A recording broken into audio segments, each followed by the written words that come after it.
जय हिंद साथियों, स्वागत है आपका गोल मंत्रा एकेडमी के परिवार में। आज का जो टॉपिक होगा मौर्य वंश का, ये तीसरा भाग होगा और इसके पहले आपके 2 भाग हो चुके हैं। अगर आपने उन भाग को नहीं देखा है तो आप चैनल को सब्सक्राइब करें और फिर उसके बाद दोनों भाग को देखिए, तभी आपको अच्छे से समझ में आएगा। तो पहले भाग में हम लोगों ने पढ़ा कि मौर्य वंश में जानकारी कैसे मिलती है, चंद्रगुप्त और बिंदुसार के बारे में। और दूसरे भाग में हम लोगों ने पढ़ा क्या है, अशोक के बारे में पढ़ा है। आज हम लोग पढ़ेंगे कि मौर्यकालीन जो क्या कहते हैं जो शब्दावलियाँ हैं उनका अर्थ क्या है। और इनके अलावा जो है जो प्रमुख शिलालेख हैं, ऐसे तो बृहद शिलालेखों की संख्या 14 है, लेकिन हमको सब नहीं पढ़ना। जो पेपर में पूछे जाते हैं वो आपका पहला, 8वां, 13 और पहला, 8वां, 13 और इन तीनों में जो है 13वां जो शिलालेख है ये सबसे महत्वपूर्ण है, ये आपको याद रखना है। तो चलिए आज स्टार्ट करते हैं कि मौर्य वंश का जो है आपका ये तीसरा भाग है।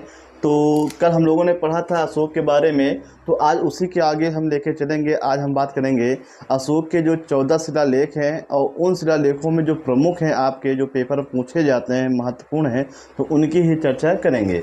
तो हम बात करते हैं प्रथम शिलालेख की। तो प्रथम शिलालेख में पशुबल की निंदा की गई। कहने का मतलब ये है, जब ये बौद्ध धर्म को स्वीकार कर लेता है तो ये क्या करता है कि अपने समाज में, अपनी प्रजा में क्या है, ये क्या है, पशुबल की निंदा करता है। जो बलि की प्रथा थी उसको ये क्या है, ये पूर्ण रूप से समाप्त कर देता है। और इसने ये भी कहा है कि सभी मनुष्य मेरी संतान है। इसने ये कहा है सभी मनुष्य मेरी संतान की तरह हैं। इसका मतलब है कि सभी मनुष्य क्या है, मेरी संतान है। इसने अपने आप को क्या माना है, ये भगवान माना है। क्या माना है, भगवान माना है। तो इसका उल्लेख जो है अशोक के पहले शिलालेख में किया गया है। आगे हम देखेंगे दूसरा शिलालेख। तो दूसरे शिलालेख में पशु चिकित्सा और मानव चिकित्सा के लिए इन्होंने लोक कल्याणकारी कार्य किए हैं। किसने किए हैं, अशोक ने किए हैं। तो पशु चिकित्सा है, मानव चिकित्सा है, समाज के कल्याण के लिए इनकी स्थापना की गई है अशोक के द्वारा। और इसका जो उल्लेख है अशोक के दूसरे शिलालेख से हमको मिलती है।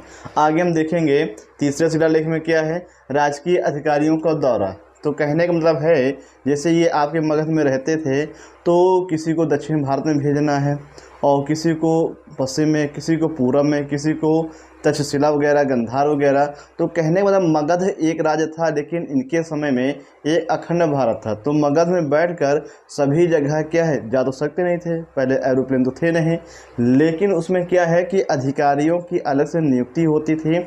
और जो अधिकारी होते थे ये प्रत्येक 5 वर्ष में, यहाँ पे याद रखिएगा कि प्रत्येक 5 वर्ष में, तो प्रत्येक 5 वर्ष में जो राजकीय अधिकारियों का ये दौरा होता था अलग अलग स्थानों में। और इसका उल्लेख जो है ये तीसरे शिलालेख में किया गया है। तो पूछेगा आपसे कि मगध के अलावा और भी इसके अधीन जो साम्राज्य थे, प्रांत रहे हैं, तो क्या कहते हैं, यहाँ पे राज्य के जो अधिकारी रहे इनका जो दौरा होता था जांच पड़ताल के लिए, इसका उल्लेख जो है ये तीसरे शिलालेख में किया गया है। आगे हम देखेंगे 5वां शिलालेख। तो 5वें शिलालेख में धम्म महामात्रों की नियुक्ति। धम्म महामात्रों की नियुक्ति, तो धम्म मात्र उसे कहते हैं जो लोग जो है बौद्ध धर्म का प्रचार एवं प्रसार करते रहे हैं। तो इनकी नियुक्ति जो है अशोक के द्वारा की गई है और इसका उल्लेख जो है 5वें शिलालेख में किया गया है। किसमें किया गया है, 5वें शिलालेख में किया गया है। आगे हम देखेंगे 8वां शिलालेख है। तो 8वें शिलालेख में कल हम लोग पढ़ चुके हैं कि अशोक की तीर्थ यात्राओं का वर्णन किया गया है। तो ये चीज़ आपको याद रखना है। तो जो अशोक जो है ये जो गए हैं आपके, तो पहले आपके कहाँ गए हैं, बोध गया गए हैं, फिर कुशीनगर गए। सबसे पहले कहाँ गए थे, बोध गया गए थे, फिर कुशीनगर, ये 2 हमने बताया है। फिर इसके बाद लुम्बिनी कपिलवस्तु है और लास्ट में कहाँ जाते हैं, सारनाथ श्रावस्ती। तो लास्ट में कहाँ जाते हैं, सारनाथ श्रावस्ती। तो पहले बोध गया जाते हैं, फिर कुशीनगर, इन दोनों को एक साथ, बोध गया, कुशीनगर, लुम्बिनी कपिलवस्तु, सारनाथ श्रावस्ती। तो इन 6 स्थानों की जो है ये यात्रा करते हैं और इन्हीं 6 जो आपके स्थान हैं बौद्ध धर्म से संबंधित हैं, इसका जो उल्लेख है ये 8वें शिलालेख में किया गया है। तो क्वेश्चन पूछेगा कि अशोक की धर्म यात्राओं की या तीर्थ यात्राओं का जो उल्लेख है ये किस शिलालेख में किया गया है। तो आपको याद रखना है ये 8वें शिलालेख में किया गया है। ये बहुत ही महत्वपूर्ण है, याद रखिएगा। जिस प्रकार से 13 मैंने बताया 13वां शिलालेख महत्वपूर्ण है, ठीक उसी प्रकार ये 8वां शिलालेख भी बहुत ही महत्वपूर्ण है। आगे हम देखेंगे 13वां शिलालेख। और सबसे इम्पोर्टेंट, चाहे पीसीएस एग्जाम हो, चाहे वनडे एग्जाम हो, लोअर पीसीएस हो, समीक्षा अधिकारी, कोई भी पेपर है A to Z, ये जो आपको शिलालेख है ये सभी पेपर में पूछा गया है। अगर हम शिलालेखों की बात करें तो ये सभी आयोगों का ये सबसे फेवरेट क्वेश्चन होता है कि अशोक ने कलिंग पे युद्ध किया था और कलिंग की राजधानी क्या थी, तोसाली रही है। और इस युद्ध की जानकारी हमको अशोक के कौन से शिलालेख से मिलती है, तो ये आंसर आपको याद रखना है कि 13वें शिलालेख से। तो 13वें शिलालेख से कलिंग युद्ध की जानकारी जो है ये मिलती है, इसको आपको याद रखना है। और कलिंग की राजधानी क्या रही है, तोसाली रही है। क्या रही है, तोसाली रही है। अब हम आगे देखेंगे, यहाँ मौर्यकालीन जो कुछ शब्दावलियाँ हैं, तो शब्दावलियों से कभी कभी क्वेश्चन पूछ लेते हैं, तो इनको भी आपको याद रखना है। तो पहला आपका शब्द है आद्यो मात्रक। तो मौर्यकालीन में जो आद्यो मात्रक का अर्थ बताया गया है, बिना वर्षा के अच्छी खेती। ऐसा स्थान जहाँ बिना वर्षा के अच्छी खेती होती थी, उस स्थान को, उस क्षेत्र को क्या कहा गया है, आद्यो मात्रक कहा गया है।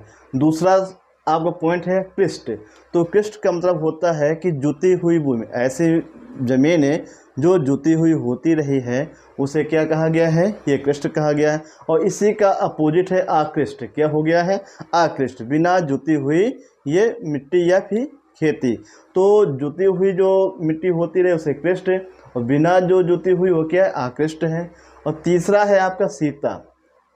तो राजकीय भूमि से होने वाली आय, अगर आपसे पूछे जितनी भी आपकी शब्दावलियां हैं, इन सभी शब्दावलियों में दो आपकी सबसे महत्वपूर्ण हैं, इनको टिक कर लेना आप लोग। एक सीता हो गया है, एक पण हो गया है।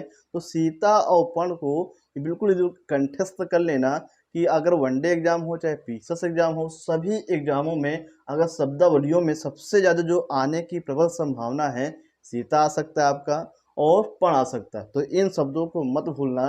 तो सीता हो गया। तो सीता जो है ये राजकीय भूमि से होने वाली आय। तो राजकीय भूमि से होने वाली आय को क्या कहा गया है, ये सीता कहा गया है। अगर इसमें थोड़ा सा ये भी कहते हैं राजकीय भूमि को क्या कहा गया है, तो सीता कहा गया। राजकीय भूमि कहे या फिर राजकीय भूमि से होने वाली जो आय का स्रोत रहा है, उसे क्या कहा गया है, ये सीता कहा गया है। आगे हम देखेंगे क्षेत्रज्ञ से कहा गया है, भूस्वामी को कहा गया। जैसे कुछ स्थान होते थे, किसी एक विशेष व्यक्ति को दे दिया जाता था। माने कि यहाँ पे 100 एकड़ जमीन है, किसी एक व्यक्ति को दे दिया गया और वो जो है वहाँ पे खेती करवाता रहा है, तो ऐसे व्यक्ति को क्या कहा गया है, क्षेत्रज्ञ कहा गया है। क्या कहा गया है, क्षेत्रज्ञ कहा गया है। उपवास का अर्थ क्या बताया गया, काश्तवार बताया गया। क्या बताया गया है, काश्तवार बताया गया। अब ये आपका बहुत इंपॉर्टेंट है, पण मौर्यों की राजकीय जो है मुद्रा, भूमि नहीं होगा यहाँ पे, मौर्यों की राजकीय मुद्रा होगा। क्या होगा आपका, मौर्यों की राजकीय मुद्रा।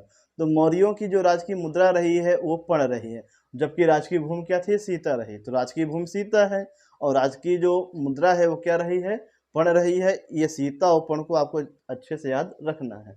आगे हम देखेंगे रूप दर्शक, मुद्राओं का परीक्षण करने वाला। मुद्राओं का परीक्षण करने वाला, जैसे आज भी जाली नोट चलते हैं, तो इनका भी परीक्षण जो बैंकों के द्वारा किया जाता है। और प्राचीन काल में भी क्या है, जो नकली सिक्के चलते थे, तो उनका जो क्या कहते हैं, नकली सिक्के होते थे, तो उनका निरीक्षण करने के लिए अलग से अधिकारी नियुक्त किए जाते थे, तो उनको कहा गया है रूप दर्शक। क्या कहा गया है, रूप दर्शक। तो आपको याद रखना है कि मौर्य काल में जो मुद्राएं चलती रही हैं वो असली हैं कि नकली, तो इनके जो निरीक्षण के लिए अलग से अधिकारी नियुक्त किए गए थे और उनको कहा गया है रूप दर्शक। क्या कहा गया है, रूप दर्शक।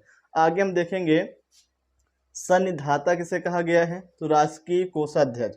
जो राजकीय कोषाध्यक्ष का जो प्रमुख होता रहा है उसे कहा गया सन्निधाता। क्या कहा गया है, सन्निधाता।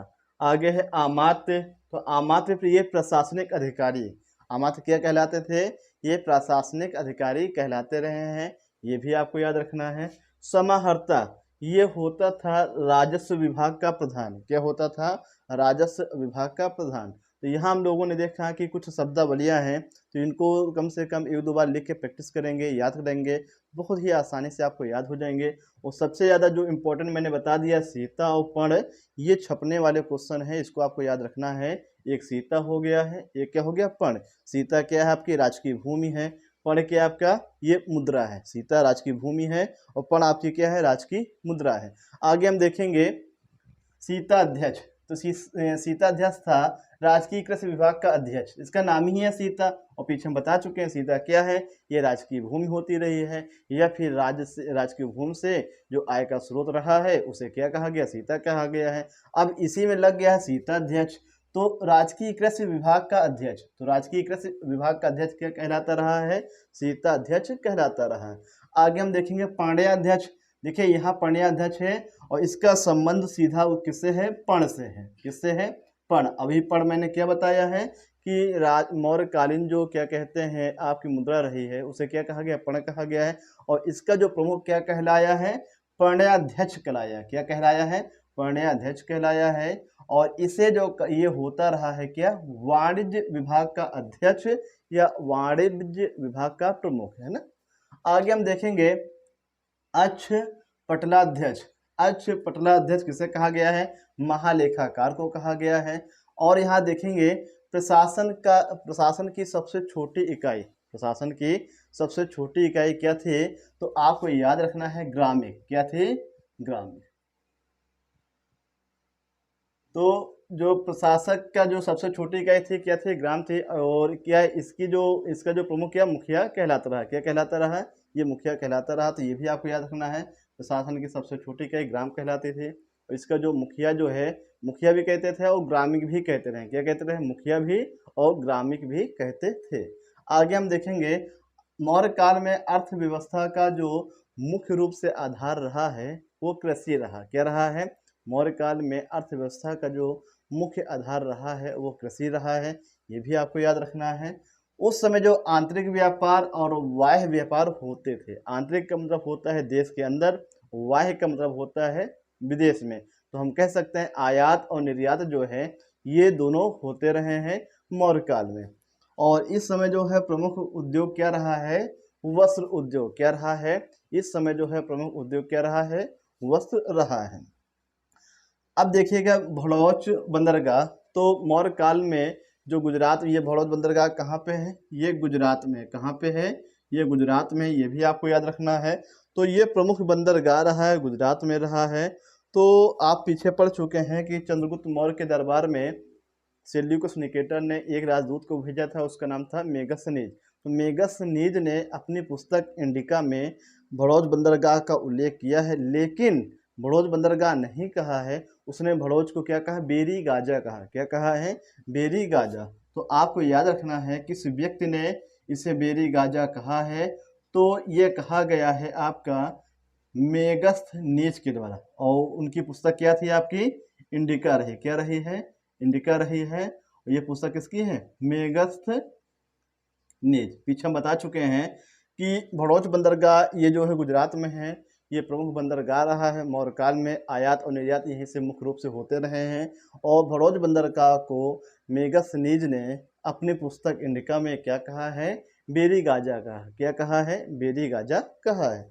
आगे हम देखेंगे कि सम्राट अशोक ने आजीवक संप्रदाय के जो साधु सन्यासी रहे हैं उनके रहने के लिए 4 गुफाओं का निर्माण कराया, क्या किया है, 4 गुफाओं का निर्माण कराया है। और ये चारों जो गुफाएं हैं ये बराबर की पहाड़ियों में, कहाँ पे है, बराबर की पहाड़ी पर। तो बराबर की पहाड़ी, और ये आपका है जहानाबाद जिला है, क्या है आपका, जहानाबाद जिला है, और ये आपका बिहार में आता है, कहाँ पे आता है, बिहार में आता है। तो ये जो 4 प्रकार की आजीवक संप्रदाय के लिए गुफा का निर्माण सम्राट अशोक के द्वारा कराया गया है, ये बिहार में है, और बिहार में जिला है जहानाबाद, और पहाड़ी का नाम क्या है, बराबर की पहाड़ी। तो बराबर की पहाड़ी, जिला जहानाबाद और राज्य बिहार में सम्राट अशोक ने क्या किया है, जो आजीवक संप्रदाय के लोग रहे हैं, साधु सन्यासी, उसके प्रचारक, तो उन लोगों के रहने के लिए 4 गुफाओं का निर्माण कराया है। पहली गुफा है आपकी लोमस ऋषि गुफा, दूसरी आपकी है कर्ण चौपार गुफा, तीसरी आपकी सुदामा गुफा, और चौथी आपकी है विश्व खोपड़ी गुफा। तो लोमस ऋषि गुफा है, कर्ण चौपार गुफा है, सुदामा गुफा है, और विश्व खोपड़ी गुफा है। तो इन चारों जो गुफाएं हैं सम्राट अशोक के द्वारा इसका निर्माण बिहार के जहानाबाद जिला में बराबर की पहाड़ियों में कराया गया है और इनका संबंध जो है आजीवक संप्रदाय से है। किससे है? आजीवक संप्रदाय से। तो ये चीज़ें आपको याद रखना है, तो इसको अच्छे से याद रख लेना। आगे हम देखेंगे कि देखिए दो व्यक्ति हैं, एक आपका कौटिल्य है, कौटिल्य भी मौर्य वंश के हैं, और एक मेगस्थनीज है। तो कौटिल्य ने समाज में 4 प्रकार की वर्ण व्यवस्थाओं का उल्लेख किया है, जबकि मेगस्थनीज ने ये 7 प्रकार के जो के समाज में लोगों का उल्लेख किया है। तो ये जो आपको देखना है ये आपके कौटिल्य के अनुसार है, ये आपके क्या है, ये आपके मेगस्थनीज के अनुसार है। तो चाणक्य कौटिल्य के अनुसार जो है समाज जो है क्या कहते हैं, ये 4 भागों में बटा हुआ था। और जो 4 भाग हैं आपके ब्राह्मण हैं, क्षत्रिय हैं, वैश्य हैं, शूद्र हैं। तो ब्राह्मण, क्षत्रिय, वैश्य, शूद्र समाज इन 4 भागों में बटा था। और ये कहा गया है चाणक्य कौटिल्य के द्वारा। और इनकी पुस्तक कौन सी है? अर्थशास्त्र है, जिसका संबंध किससे है? राजनीति से है। और इसमें यह भी पूछा जाता है कि चाणक्य कौटिल्य को प्रिंस ऑफ मैकियावेली कहते हैं, और क्या कहते हैं, इनके बचपन का नाम क्या है? विष्णुगुप्त है, और इनकी पत्नी का नाम क्या है? यशोमती। तो इनके अनुसार जो इनकी पुस्तक है चाणक्य कौटिल्य के अर्थशास्त्र, जिसका संबंध राजनीति से है, उस किताब में इन्होंने बताया है कि समाज में 4 प्रकार की वर्ण व्यवस्थाएं रही हैं, ब्राह्मण, क्षत्रिय, वैश्य, शूद्र। लेकिन मेगस्थनीज जो यूनान का लेखक होता है, इसकी पुस्तक होती है इंडिका, और इंडिका नामक पुस्तक में इन्होंने क्या कहा है कि समाज में 4 प्रकार की व्यवस्थाएं नहीं थी हैं। इसमें जो है टोटल जो है 7 प्रकार की व्यवस्थाएं रही। कितने प्रकार की? 7 प्रकार की व्यवस्थाएं रही हैं। तो पहला आपका दार्शनिक है, दूसरा है किसान है, तीसरा अहीर, चौथा कारीगर, पांचवा सैनिक, और छठा जो है आपका निरीक्षक, और सातवां क्या है? सभासद। तो ये जो आपके क्या सातों हैं, ये मेगस्थनीज के अनुसार, किसके अनुसार? मेगस्थनीज के अनुसार। ये कौटिल्य के अनुसार, और इनकी पुस्तक कौन सी है? अर्थशास्त्र। कौन सी है? अर्थशास्त्र। और ये मेगस्थनीज के अनुसार है, और इनकी पुस्तक क्या है? इंडिका है। ये चीजें आपको याद रखना है।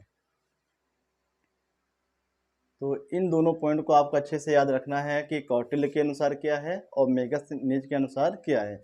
कल मैंने बताया था कि मगधकालीन जैसे आपका तोसाली वगैरह हो गया, तक्षशिला हो गया, जितने भी मगध के अधीन जो प्रांत रहे हैं, तो उनकी राजधानियां हम कल पढ़ा चुके हैं दूसरे भाग में। तो उसमें 2 पॉइंट और बढ़ा लेना कि जितने भी प्रांत रहे हैं उन सभी प्रांतों को चक्र कहा गया। क्या कहा गया है?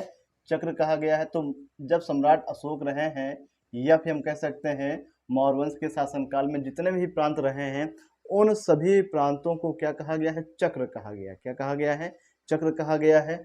और इनके जो क्या कहते हैं हेड रहे हैं, हेड जो है ये राजा के पुत्र होते रहे हैं, और राजा के पुत्रों को क्या कहा गया है? ये कुमार कहा गया। तो ये आपका क्वेश्चन बन सकता है पेपर में कि मौर्यकालीन जो उनके अधीन जो छोटे छोटे आपके प्रांत रहे हैं, तो उन प्रांतों को क्या कहा गया है? चक्र कहा गया है। और इनके जो प्रमुख राजा के पुत्र ही होते रहे हैं, और उस पद को क्या कहा गया? कुमार कहा गया। तो 2 पॉइंट आपको याद रखना है कि मगधकालीन या मौर्यकालीन जो है जो प्रांतों को क्या कहा गया? चक्र कहा गया है। इनके प्रमुख कौन होते थे? राजा के पुत्र होते रहे हैं, उन्हें क्या कहा गया है? उन्हें कुमार कहा गया है। एक पॉइंट और आपको याद रखना है, सांची का स्तूप। क्या याद रखना है? सांची का स्तूप। तो सांची का जो स्तूप है ये आपका भोपाल में है। कहाँ पे है? भोपाल के पास है, ये एमपी में। तो ये भी जो है सम्राट अशोक के द्वारा बनवाया गया। किसके द्वारा? सम्राट अशोक के द्वारा बनवाया गया है। तो 2 पॉइंट यहाँ और बढ़ा लेना कि मौर्य काल में जो है प्रांतों को चक्र कहा गया है, और इनके मुखिया जो है राजा के पुत्र होते रहे, जिन्हें कुमार कहा गया है। और सांची का स्तूप जो है ये सम्राट अशोक ने बनाया है। ये कहाँ पे है? ये आपका है मध्य प्रदेश में है। कहाँ पे है? मध्य प्रदेश में। तो इस प्रकार आपका मौर्य वंश जो है कंप्लीट होता है, और 3 भागों में हमने क्या है? मौर्य वंश को समाप्त किया है। बहुत ही अच्छे से आपको देखिएगा। तो देखिए आप कोई भी चीज़ पढ़ते हैं तो स्टार्टिंग में एक बार में अगर न क्लियर हो तो 2-3 बार प्रयास करना चाहिए, और जाहिर से है कि आप 2-3 बार प्रयास करेंगे तो आप क्या है एक दिन उसमें सफल ज़रूर होंगे।